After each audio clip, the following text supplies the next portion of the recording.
할렐루야! 사랑하는 친구들, 어제 하루도 잘 지냈습니까? 지금 이렇게 말씀 단락으로 제가 정맥 큐티를 지금 일주일째 진행을 하고 있습니다. 전보다는 조금 시간이 길어졌어요. 전보다는 시간이 조금 길어졌지만 그래도 말씀 한 구절 한 구절 보면서 그 말씀이 우리에게 어떠한 지금 영향을 주고 있는지 우리가 말씀을 깊이 묵상할 수 있는 그런 시간이 되었으면 좋겠습니다. 자, 오늘 22일 금요일 청맥 큐티 시작하도록 하겠습니다. 제목, 말씀을 대하는 태도. 씨가 모든 땅에 뿌려졌습니다. 그 중에서 좋은 땅만 열매를 맺었습니다. 씨는 하나님의 말씀이고 각기 다른 땅의 모습은 말씀을 대하는 서로 다른 태도입니다. 자, 오늘 누가복음 8장 1절에서 15절의 말씀입니다. 한번 보도록 하겠습니다. 예수님을 섬긴 사람들. 그 후에 예수님께서 여러 성과 마을을 두루 다니시면서 하나님 나라에 관한 좋은 소식을 전했습니다. 12 제자들도 예수님과 함께 다녔습니다. 악한 영과 병에서 고침을 받은 몇몇 여자들도 함께 있었습니다. 이들은 7 귀신이 들렸던 막달라라고 하는 마리아와 헤로데 신하인 구사의 아내 요한나와 수산나, 그리고 그 밖에 다른 여자들이 많이 있었습니다. 이들은 자신의 재산으로 예수님과 제자들을 섬겼습니다. 예수님은 두루 다니시면서 천국 복음을 선포하시고 전하심으로써 하나님 나라의 풍성한 은혜와 사랑을 베풀어 주셨어요. 이 복된 은혜가 악한 영과 질병에 시달리던 자와 여인들에게 임했고 그들로 이 은혜의 사역을 위해 섬기는 자들이 되게 하셨어요. 우리가 은혜를 받을 뿐만 아니라 은혜의 통로가 되게 하심을 기뻐하시는 여러분들이 되시기를 축복합니다. 그리고 많은 죄를 용서받은 여인이 구원받은 은혜에 감사하여 눈물과 겸손과 향유로 주님을 섬긴 것처럼 구원받은 여인들이 자신들의 재산으로 예수님을 섬겼어요. 나는 내 소유와 물질을 주님을 위해 사용하고 있는지 한번 점검해보는 시간이 됐으면 좋겠습니다. 내가 하나님께 받은 은혜를 흘려보내는 우리 친구들이 되시기를 축복합니다. 자, 우리 4절 한번 보도록 하겠습니다. 많은 사람이 모여들고 여러 마을에서 온 사람들이 예수님께 나오자 예수님께서 비유로 말씀하셨습니다. 비유로. 예수님은 항상 천국 복음을 비유로 말씀하셨어요.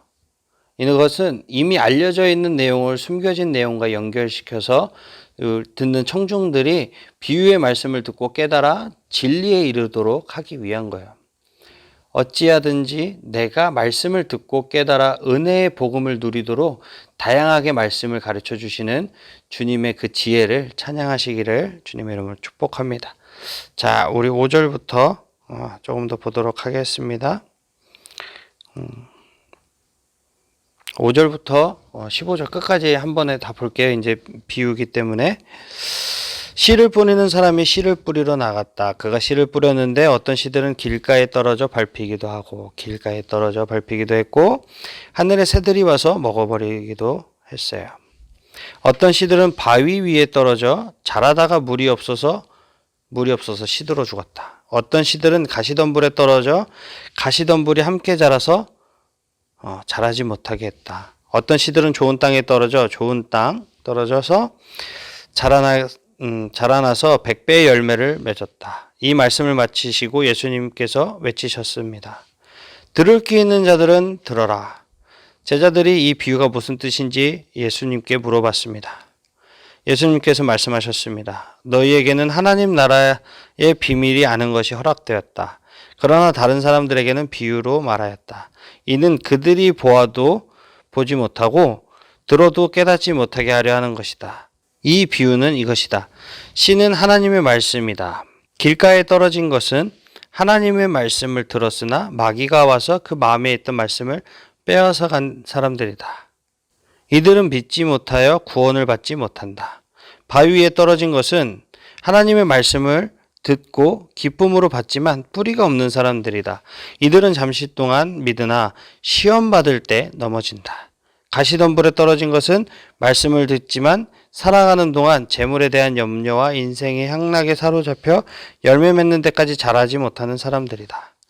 좋은 땅에 떨어진 것은 정직하고 선한 마음으로 하나님의 말씀을 듣고 그 말씀을 굳게 지켜서 좋은 열매를 맺는 사람들이다. 이것은 우리가 익히 잘 아는 말씀이죠.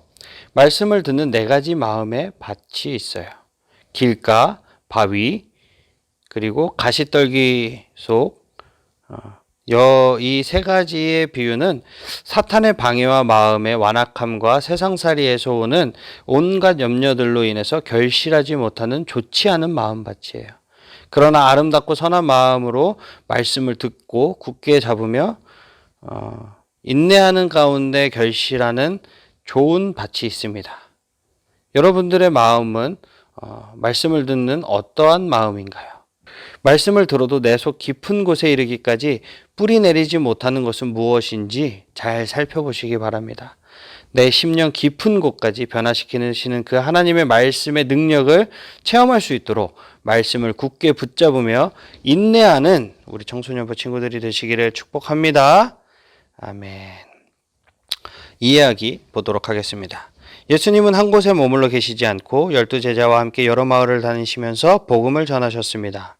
마리아와 요한나와 수산나와 많은 여자도 예수님과 함께 전도여행을 다니며 자기가 맡은 일을 열심히 했습니다. 모두 동등하게 주님을 따랐습니다. 예수님은 말씀을 듣기 위해 모인 사람에게 씨 뿌리는 사람의 비유를 들려주셨습니다. 씨가 모든 땅에 골고루 뿌려질 것인데 길가나 바위 위나 가시덤불이 아닌 좋은 땅에 뿌려질 씨만 열매를 넉넉하게 맺을 것이라고 하셨습니다. 서로 다른 땅은 기분이 좋고 나쁜 마음의 상태를 뜻하지 않고 말씀을 대하는 태도를 뜻합니다. 하나님 말씀을 들었다면 그 말씀이 내 삶에 뿌리 내릴 때까지 기다려야 합니다. 말씀을 듣고 인내하는 사람은 하나님이 주시는 사랑과 기쁨과 평화와 인내와 호의와 선의와 성실과 온유와 절제와 같은 열매를 넉넉히 맺을 것입니다. 성령의 9가지 열매네요. 자, 적용하기. 예수님은 더불어 일하시는 분입니다. 홀로 계실 때에는 기도하며 말씀을 묵상하셨지만 평소에는 되도록 많은 사람과 함께 다니며 복음을 전하셨습니다. 예수님과 함께 복음을 전하기 위해 내가 할 수 있는 일은 무엇인가요? 여러분들은 삶의 본이 되시기를 축복합니다. 주변 모든 사람의 기준이 여러분이 되시기를 축복합니다. 다른 사람은 몰라도 너가 믿는 하나님은 내가 믿고 싶다라는 그런 말을 들을 수 있는 여러분들이 되시기를 축복합니다. 아멘. 하나님의 말씀을 대하는 태도가 내 삶을 결정합니다. 하나님 말씀을 대하는 좋은 태도는 우선 말씀을 몸과 마음을 다해 기쁘게 받는 것이고 그 말씀이 내 안에 뿌리 내릴 때까지 인내하며 실천하는 것입니다. 나는 하나님 말씀을 어떤 땅처럼 대하고 있나요? 좋은 땅이 되시기를 축복합니다. 그 씨가 열매 맺어서 30배, 60배, 100배의 수확을 거둘 수 있기를 주님의 이름으로 축복합니다. 아멘. 한 주간도 또 말씀으로 승리하는 우리 청소년부 친구들이 되시기를 축복합니다. 매일의 삶이 하나님과 동행하는 여러분들이 되시기를 축복합니다. 아멘. 우리 사랑하는 친구들, 다음 주 월요일에 다시 만나요. 안녕.